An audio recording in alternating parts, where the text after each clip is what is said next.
제가 오늘 거룩의 능력을 주소서 거룩에 관한 말씀을 하려고 하는데, 그래도 이제 설교를 하려고 이렇게 마음을 먹으면서 드는 생각이 또 이제 우리가 기쁘고 웃을 수 있고 좀 만면에 웃음 가득히 하고 이렇게 사는 삶이 그게 당장 느껴지는 거룩이겠다 싶은 생각이 들어서, 여러분 저를 향해서도 웃어주시고 또 옆에 분들을 향해서도 웃어주시고, 어쨌든 우리가 삶 가운데 저 지금 웃느라고 웃고 있는데 웃는 얼굴로 보이는지 이렇게 웃으면서 우리가 웃음 가운데서 기쁨 가운데서 주님의 거룩을 우리가 맞이하기를 원합니다.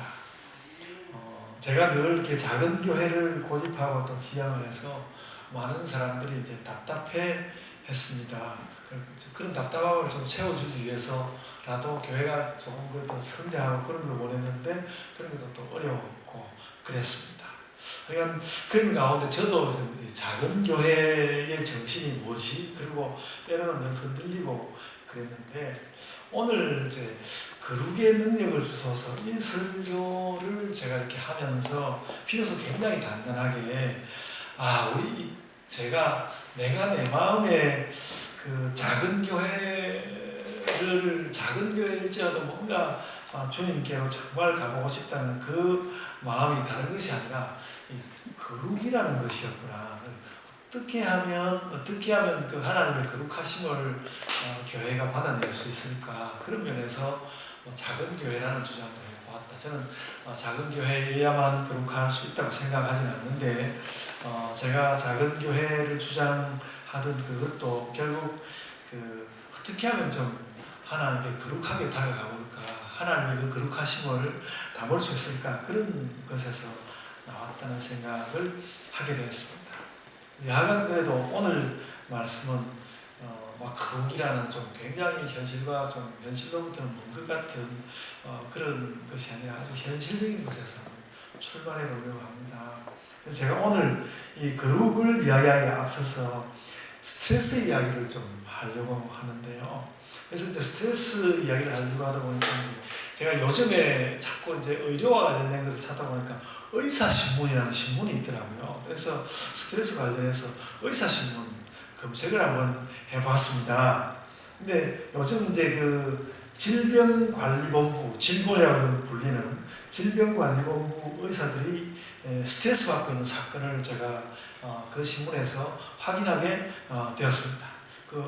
그러고 나서 보니까 오늘 아침에 신문 보니까 일반 신문에도 그 기사가 실렸는데, 정부가 긴급 재난지원금 재원을 마련한다고 하면서 많은 공무원들이나 여러 부처에 이제 급여를 깎았는데, 그렇게 하면서 특별히 코로나19 물리치느라고 너무너무 애쓰고 정말 세계적으로 잘했다고 칭찬받는 질병관리본부 의료진 급여를 대폭 삭감을 한 거예요. 그래서 이제 그 금액이 나왔는데 7억 600만 원, 올 급여 가운데 7억 600만 원을 그 질병관리본부에서 삭감을 했다는 것이죠.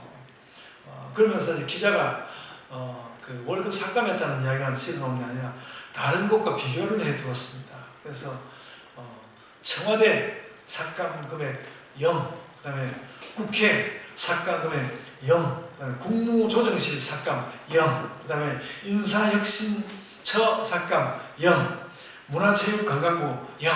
그러니까 이 질병을 물리치기 위해서 다 같이 노력했는데, 유독 그 질병관리본부 거기만 이제 급여를 대폭 삭감하고 청와대, 국회 이런 데는 다 월급 삭감을 안 한 거예요. 그러면서 엄청 그 부분에 대해서 의사들이 분노하는, 스트레스를 받고 있는 그 이야기를 실어 두었습니다. 아마 큰 신문에 실리고 그래가지고 좀 개선도 되지 않을까 생각이 듭니다. 그리고 여러분은 코로나 바이러스 재난 기본소득 받으셨습니까? 오늘 왔더니 다들 받으시고 그랬다고.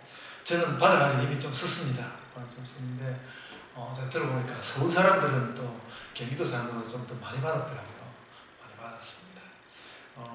하여간 제가 그 돈을 받아 좀 썼는데, 돈을 가지고 뭘 좀, 그러니까 그게 저는 이제 신용카드로 받았는데 그 신용카드를 사용하면 그게 뭘 사기는 샀는데 그 기본소득으로 지불되는 바람에 제 그 카드에 더 이상 그 이제 삭감이 안 되는 거예요. 그래서 카드를 가만히 있고 돈을 사용할 수 있고 그거 참 좋더라고요. 돈을 쓴 건데 카드는 그대로 있는 거죠. 공짜로 돈을 쓴 건데 제가 그걸 보면서 야, 내가 물건 사고 돈을 내는 것이 그다음에 굉장히 스트레스였구나 그런 것을 알게 됐습니다. 이 공짜 돈을 써보니까 굉장히 행복하고 스트레스가 없고 참 좋더라고요. 우리 보통은 이렇거든요. 돈을 쓰지 않은 만큼 결핍이나 불편을 느끼니까 스트레스가 느껴지고 또 돈을 쓰게 되면 뭐 물건을 사고 돈을 쓰게 되면 쓰는 것은 좋지만 은행에서 내 잔고가 줄어드니까 또 스트레스. 그래서 돈을 쓰든지 안 쓰든지 하여간 스트레스가 이렇게 다 쌓이게 되어 있는데 이번에는 돈을 쓰고 은행 잔고도 안 줄어들고 그러니까 이게 스트레스가 하나도 없더라고요. 돈 쓰는 기분이 너무 좋았어요. 사모님하고 이제 제가 오랜만에 이제 우리 고기 한번 먹자 그래가지고 삼겹살을 사먹고 26,000원 들었는데 그게 아무도 돈이 안 나가는 거예요. 돈이 안 나가고 대단히 그 저녁밥이 훨씬 더 맛있었고 그게 참 좋았습니다. 그러면서 이게 그와 함께 이제 스트레스의 존재를 알게 되고 확실히 그 스트레스의 존재를 확인하게 되었습니다.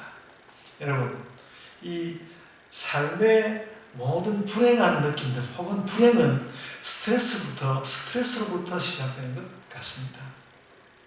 제가 요즘 스트레스를 쌓지 않거나 또 스트레스를 벗어나는 제가 사용하는 첫 번째 방법은 질서를 지키는 것입니다. 제가 이미 여러분에게 자꾸 이 말씀을 드리고 있는데 질서를 지키는 것입니다.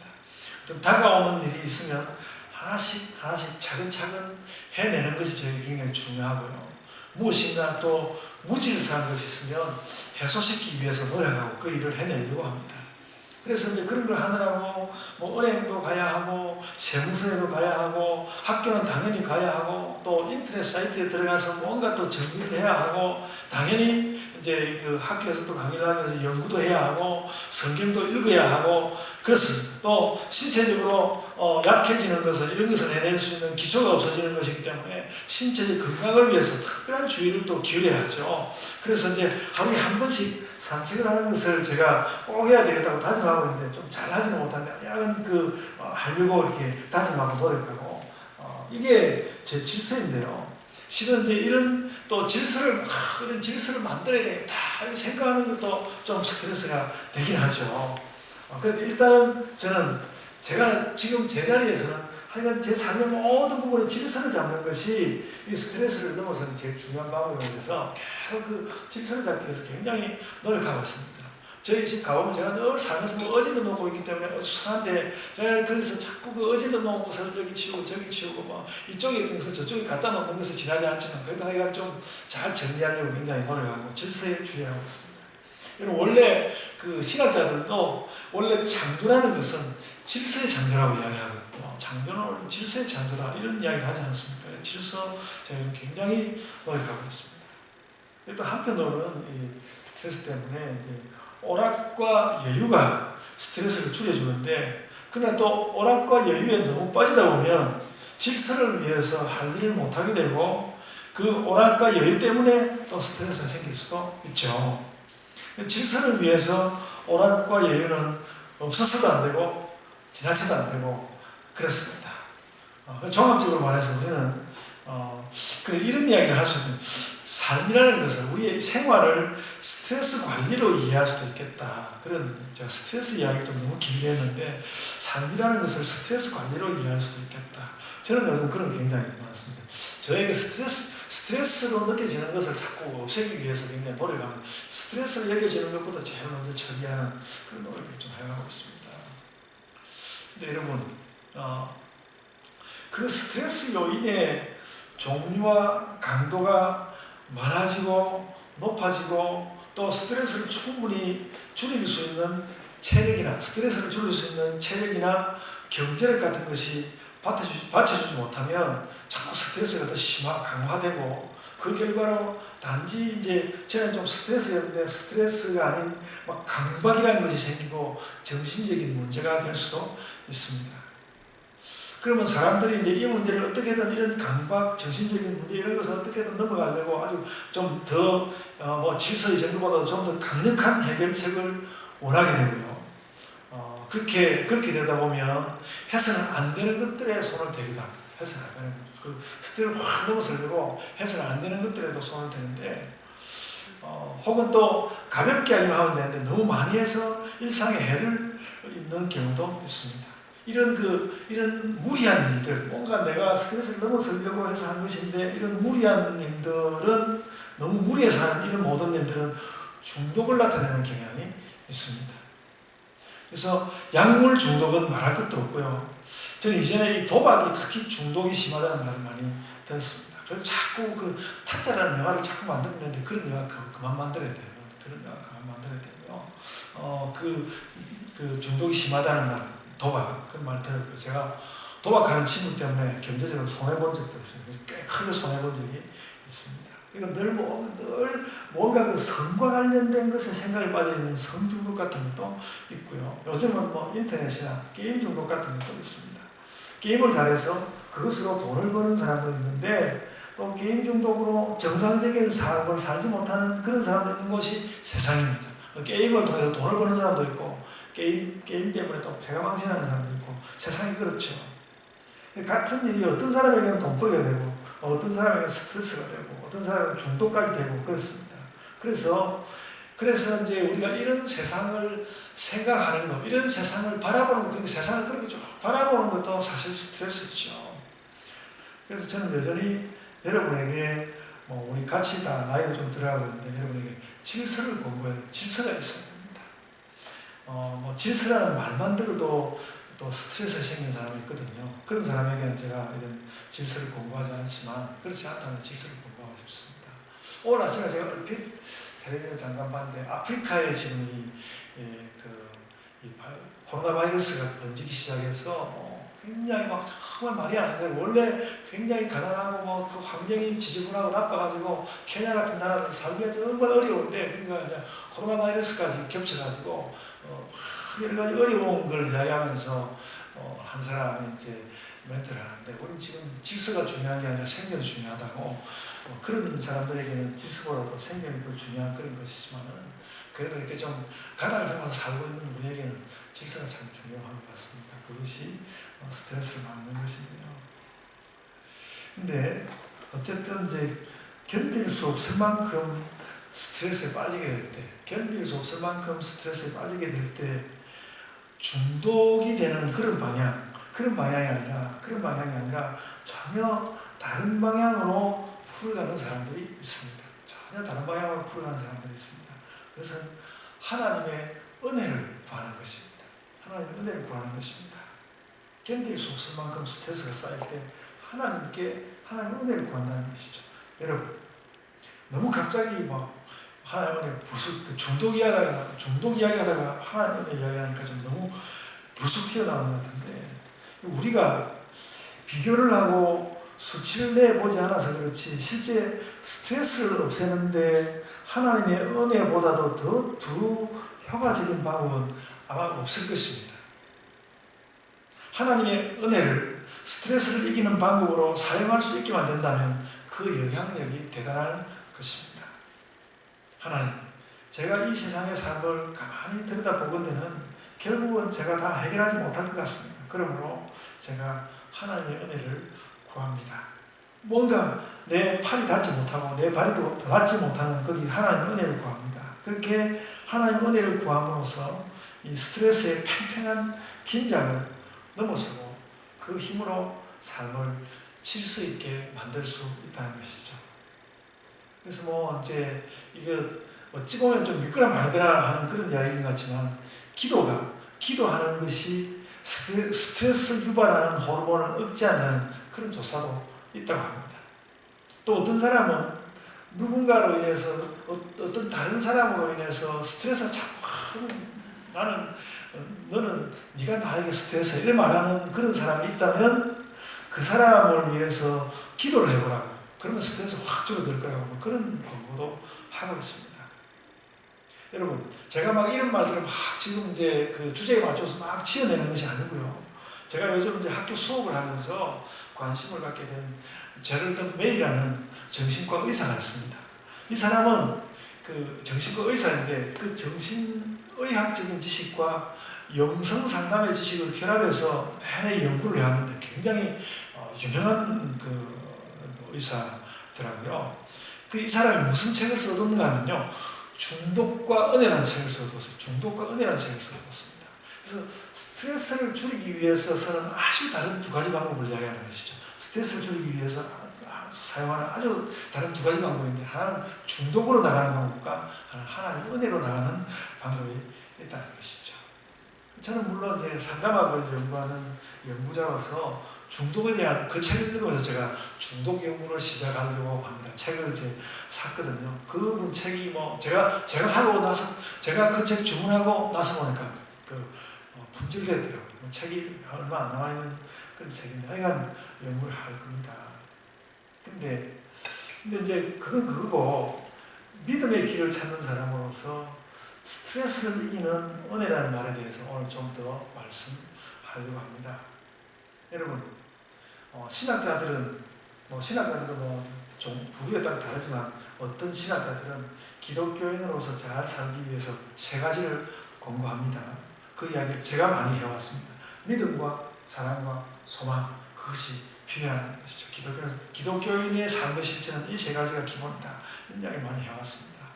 무엇인가 믿을 수 없는 것이 세상에 가득하고, 믿을 수 없는 것이 세상에 가득하니까 오히려 하나님을 믿으면서 믿음의 삶을 살고, 또 사랑이 아니라 짜증스럽고 싫은 것들이 많은데 사랑을 우리가 실천하고, 아무리 생각해봐도 이 세상도 나도 희망이 없는 것 같은데 하나님께 다가가죠. 근데 이제 그렇게 자꾸 희망이 없는 것 같이 그렇게 가버리게 되면 삶이 고통뿐만 아니라 타락의 나락으로 떨어지게도 되어 있는데, 근데 이런 진창 같은 삶을 진정으로 넘어가는 힘이 하나님에게서 나오는데 그것이 하나님의 은혜라는 것입니다. 하나님의 은혜다.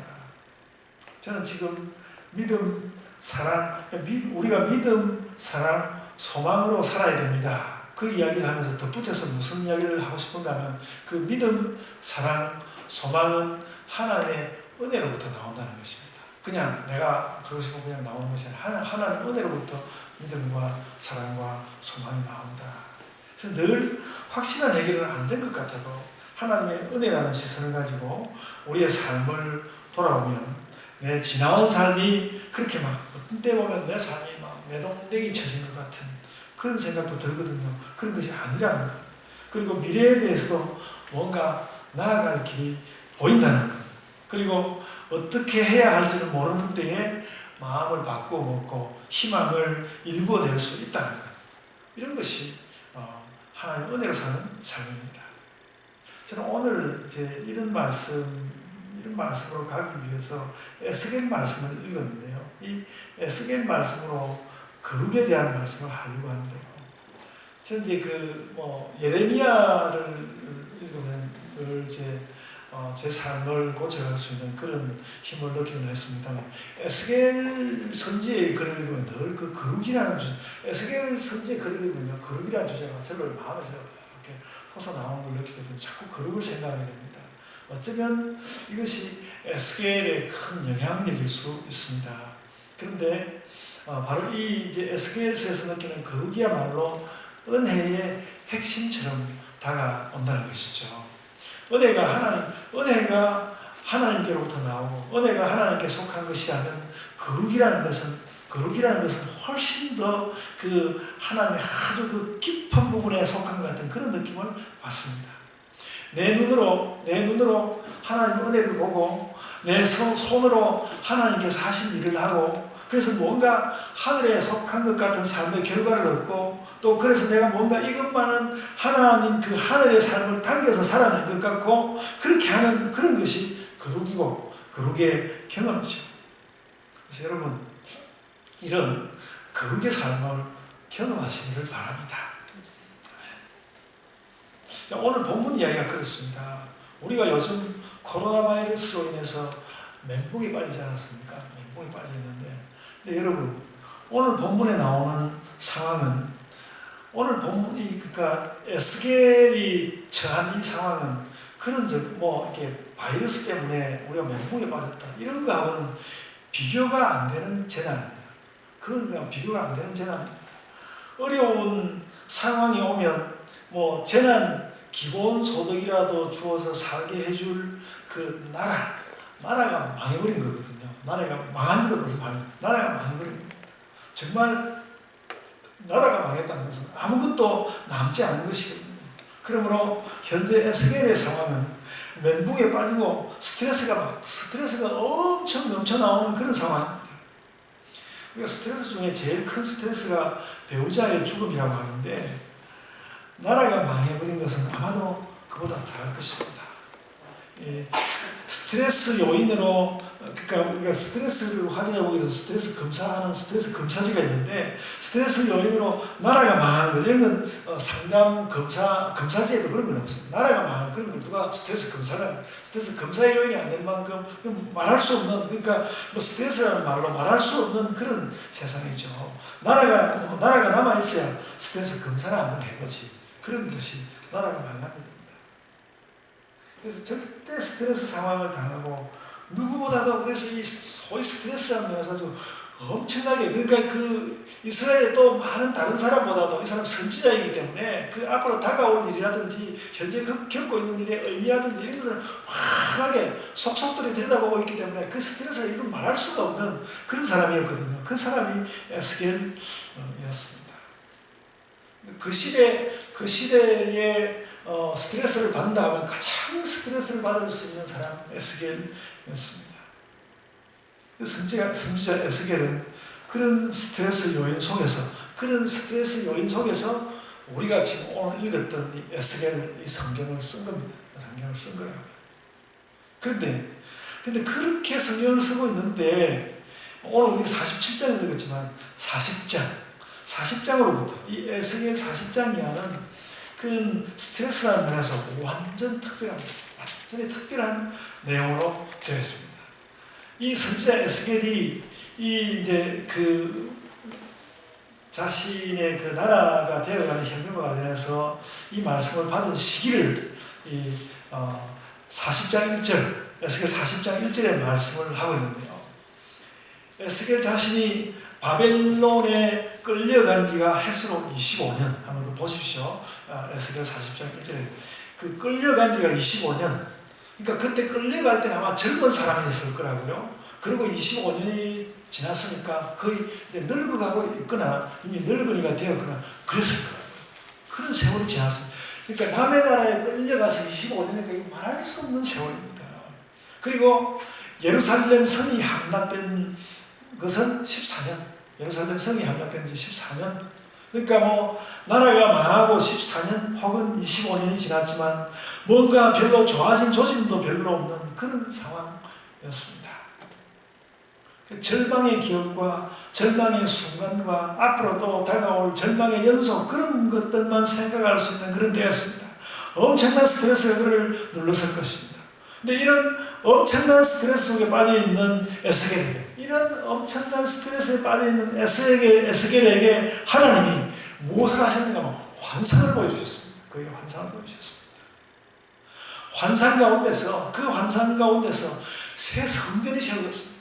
새로운 성전이 세워졌습니다. 원래 이스라엘 사람들에게 성전은 구원을 뜻하는 것이거든요. 내가 너에게 새로운 구원의 상을 보여주마. 새로운 성전이 세워졌습니다. 그리고 뿐만 아니라 오늘 우리가 읽은 그 47장 말씀대로 성전 입구 쪽에서 성전 동쪽은, 그 성전 동쪽은 원래 그 이스라엘 사람들이 들어가는 쪽, 그 동쪽으로 들어가서 서쪽이 지성소를 향해서, 지중해를 향해서 있는 거거든요. 이건 그 성전 입구 동쪽에서 물이 스며나오기 시작했는데, 딱 보기만 해도 이건 하나님께서 주시는 생명의 샘물이 분명합니다.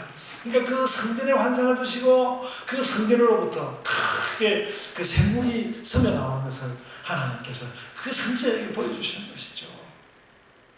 그리고 그 하나님의 사자가 에스겔을 데리고 갔는데 오늘 그 47장의 내용이 그런 것입니다. 시간 간격을 두면서 그 생수가 흐르는 강을 측량하고 있습니다. 이 성전 동쪽에서 나온 그 생수가 역시 동쪽을 향해서 흘러서 아라바 바다라는 그 사해를 이야기하거든요. 동쪽을 향해서 이렇게 흘러가는데 처음 1000척을 들어가니까 물이 발목에 차고, 또 2000척 들어가니까 물이 무릎에 차고, 3000척 들어가니까 물이 허리에 차고, 4000척을 넘어가니까 온몸이 둥신하고 물 위에 떠올랐습니다. 하나님이 그런 환상을 이 선지자에게 주신 것이죠. 은혜의 강에 빠졌다는 것입니다. 요즘 그 은혜의 강 교회가 또 우리를 좀 고통스럽게 했는데 이 은혜의 강에 빠졌다는 것이죠.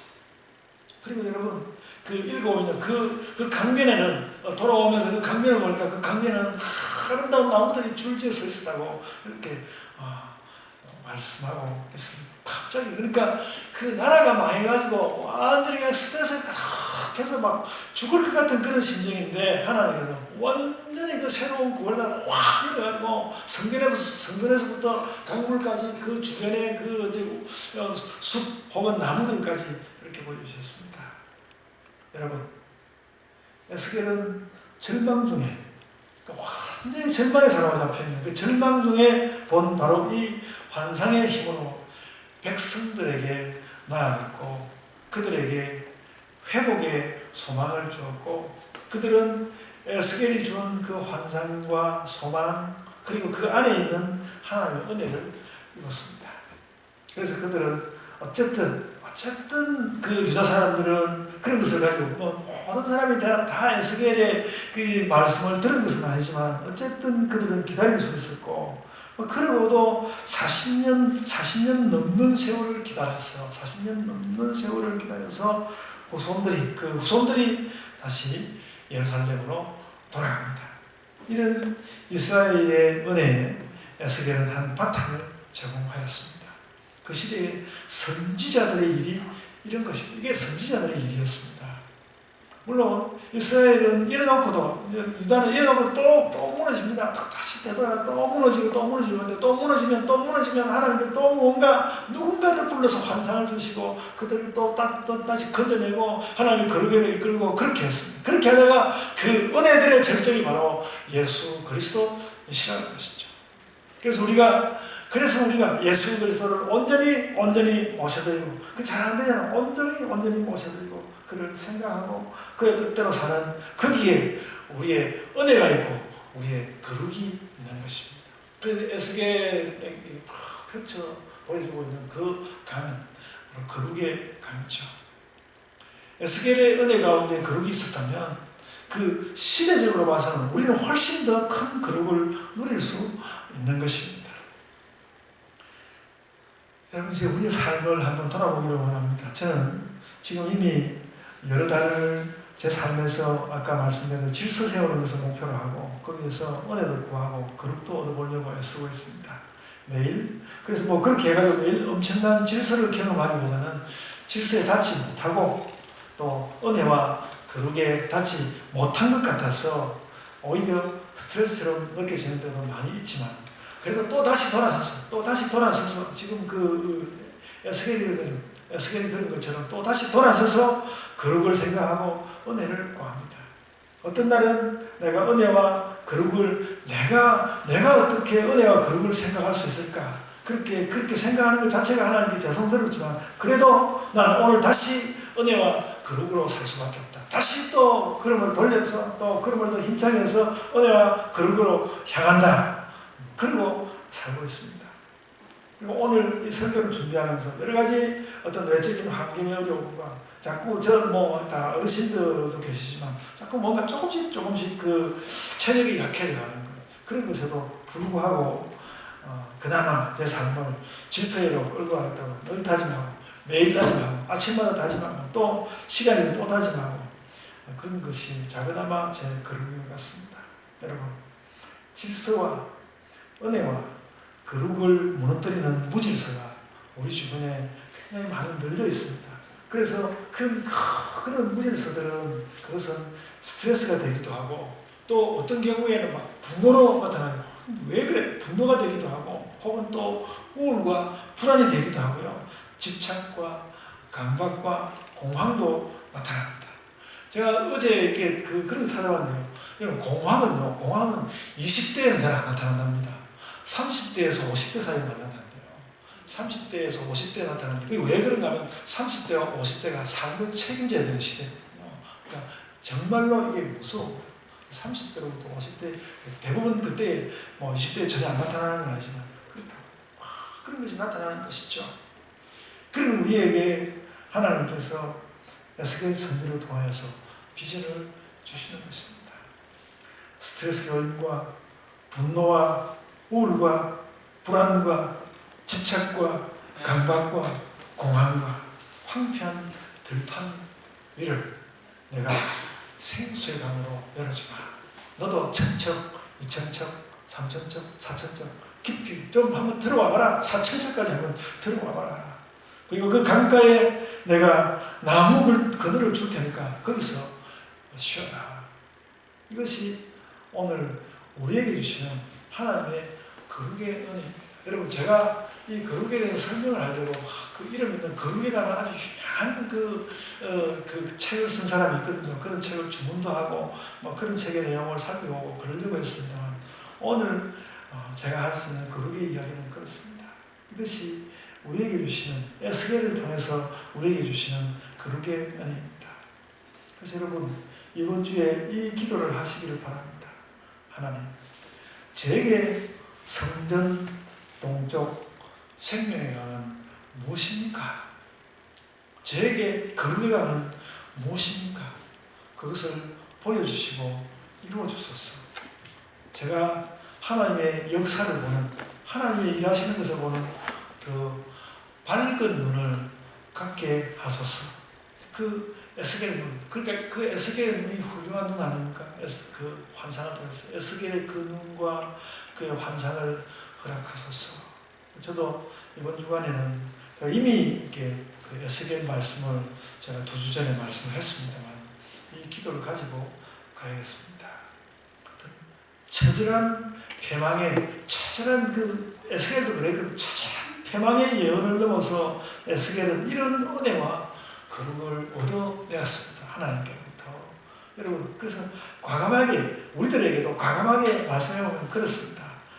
나의 패망은 무엇이며 도대체 나의 패망은 무엇이며 내가 갈 수 있는 생명의 낙은 어디입니까? 그렇게 우리가 물어야 한다고요. 하나님, 제가 생각해보니까 이것이 제 패망의 원인입니다. 나의 패망은 무엇이며 갈 수 있는 생명의 낙은 어디인가? 이것을 하나님 앞에서 묻고 기도하고 그래야 할 것입니다. 오늘 말씀은 그 일에 대하여 소망을 가지고 나가라. 에스겔에게 내가 이런 환상을 내가 주었는데 내가 너에게는 뭘 못 주겠느냐 말씀하시는 말이죠. 여러분, 하나님의 거룩의 사람이 되는 꿈을 가지고 사십시오. 그 거룩의 꿈이 있으면 생명의 강이 열릴 것입니다. 우리가 이미 나이가 좀 들었어도 꿈을 가질 수 있습니다. 꿈을 가질 수 있습니다. 이 꿈을, 거룩의 꿈을 가지시기를 바랍니다. 하나님, 제가 하나님의 거룩의 사람이 되겠습니다. 아멘. 그러면서 사시기 바랍니다. 그리고 여러분, 제가 꼭 한마디 더 해야 하는 말씀이 있습니다. 꼭 한마디 더 해야 하는 말씀이 있는데요. 그렇다면 지금 그 에스겔이 보았던 그 은혜의 강은 정말 어디에 있나? 그 은혜의 강 정말 어디에 있나? 에스겔은 새 성전에서 은혜의 강이 스며 나오는 것을 보지 않았습니까? 그러지 않았습니까? 그렇다면 오늘의 은혜의 강은 교회입니다. 교회로부터 생명의 강이 흘러나와야죠. 우리는 거기서 은혜의 강을, 이 교회에서 은혜의 강을 발견해야 하고, 우리 교회가 새롭게 세워지고, 우리 교회에서 은혜의 강이 이렇게 스며 나와서 우리 교회의 이 은혜의 강이 1000척, 2000척을 넘어서 4000척을 넘어가는, 그래서 우리가 은혜에 분명 빠질 수 있는 그런 자리로 가야 합니다. 하나님을 사랑하는 마음, 예수 그리스도의 거룩을 사랑하는 마음과 함께 이 교회에서 그런 거룩과 은혜의 강을 보리라. 은혜의 강을 맛보는 그런 성도들이 다 되시기를 바랍니다. 아멘. 자, 기도하겠습니다. 주님, 에스겔이 그 황량한 외국, 아무도 나를 지켜줄 수 없는 그곳에서 하나님께서 어느 날 부르셔서 환상